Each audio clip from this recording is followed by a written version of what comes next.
नमस्ते, राम राम। कैसे हैं आप सब? मैं संगीता ढाका आपका अपने चैनल पे स्वागत करती हूँ। आज की इस वीडियो में हम करेंगे एक्सरसाइज 5.1 का क्वेश्चन नंबर 2। पहले फर्स्ट क्वेश्चन की वीडियो मैं ऑलरेडी अपलोड कर चुकी हूँ अपने चैनल्स पे, तो आप वहाँ जाके देख सकते हैं। सो यहाँ पे कह रहा है कि write first 4 terms of the A P when the first term A and the common difference D are given as follows.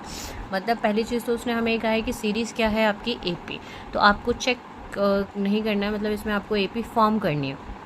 आपको इसमें फर्स्ट टर्म दी हुई है और आपको कॉमन डिफरेंस दिया हुआ है, ठीक है।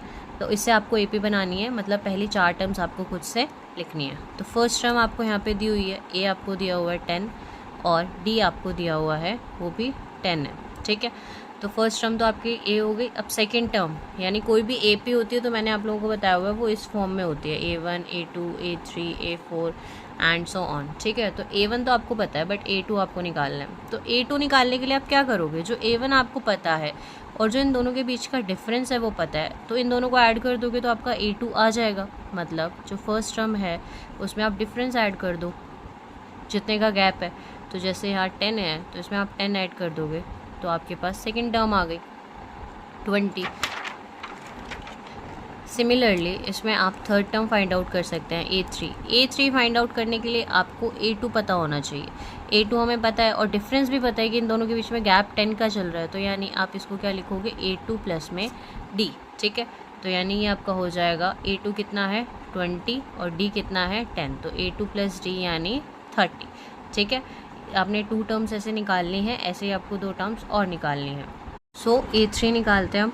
तो A3 निकाल चुके हैं, A4 निकालनी है, ठीक है।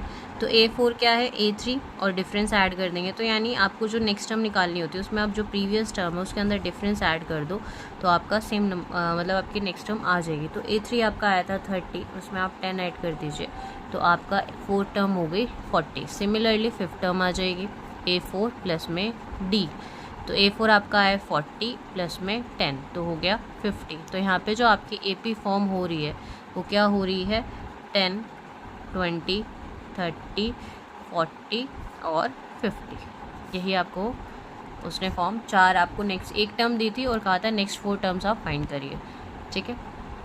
अब यहाँ पे आप नेक्स्ट पार्ट देखिए। इसमें आपको फर्स्ट टर्म -2 दी हुई है और डिफरेंस 0 का दिया हुआ है।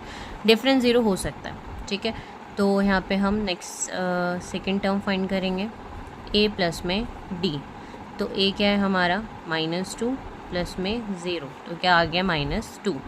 सिमिलरली A3 फाइंड करेंगे, वो भी क्या होगा A2 प्लस में D। तो A2 हमारा है -2 प्लस 0, तो आया -2। A4 तो A3 प्लस में D, तो -2 प्लस 0 -2 एंड लास्ट A5 तो वो है A4 प्लस में D यानी -2 प्लस 0 यानी -2। तो आप देख रहे हैं कि जो आपकी AP फॉर्म हुई है वो हुई है -2 -2 -2 -2। क्यों? क्योंकि यहाँ पे डिफरेंस 0 का है, तो इनके बीच में कोई भी डिफरेंस नहीं होगा, ठीक है। थर्ड पार्ट देखते हैं इसका। अब इसके अंदर आपको A4 दिया हुआ है और D -3 दिया हुआ है, तो हम इसमें A2 कैसे निकालेंगे A प्लस में D। A है 4 प्लस, अब D नेगेटिव है तो बट फॉर्मूले का प्लस तो आएगा ही। अब आपकी D की वैल्यू नेगेटिव है तो आप उसे नेगेटिव लिखोगे, ठीक है। तो 4 प्लस माइनस कितना हो गया माइनस, तो 4 - 3 कितना आएगा 1। ऐसे ही आप A3 निकालेंगे A2 प्लस में D। तो A2 कितना है आपका 1 प्लस डिफरेंस है -3 का, तो ये हो जाएगा 1 - 3। तो 1 - 3 माइनस ही होगा बट साइन माइनस का आएगा यानी -2। सिमिलरली A4 आप निकालेंगे तो आएगा A3 प्लस में D। A3 है आपका -2 प्लस -3, तो ये हो जाएगा -2 -3 यानी -5।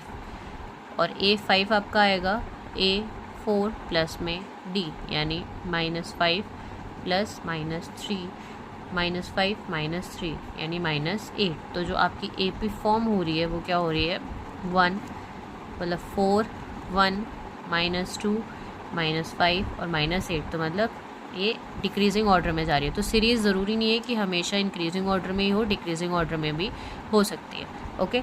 तो फोर्थ पार्ट देखते हैं।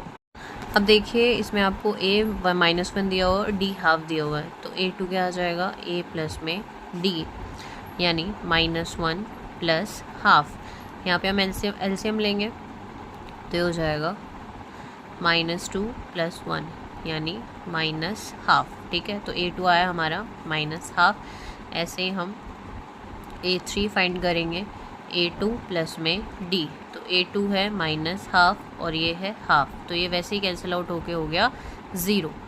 A4 हम निकालेंगे तो A3 प्लस में D, तो A3 था हमारा 0 और डिफरेंस है ½ का, तो आंसर आ गया ½ A5 क्या होगा A4 प्लस में D, तो A4 था हमारा ½ और डिफरेंस भी है ½ ½ होता है 1 ठीक है। तो यहाँ पे जो हमारी AP फॉर्म हो रही है वो हो रही है -1 -½ 0 ½ और 1 ठीक है। इसका जो लास्ट पार्ट है पार्ट नंबर 5 वो आप मुझे कमेंट सेक्शन में आंसर करके बताइए कि आपकी AP उसमें क्या बन रही है। ओके एंड लाइक शेयर ज़रूर कीजिएगा अपने दोस्तों के साथ। Thank you.